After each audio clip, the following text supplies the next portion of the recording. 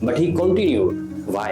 He then marched on to Multan, where the siege lasted for another 2 months before the city finally surrendered. By 1715, the Muslim conquests had extended to the entirety of Sindh and the southern Punjab, bringing the region under the direct rule of the Caliphate.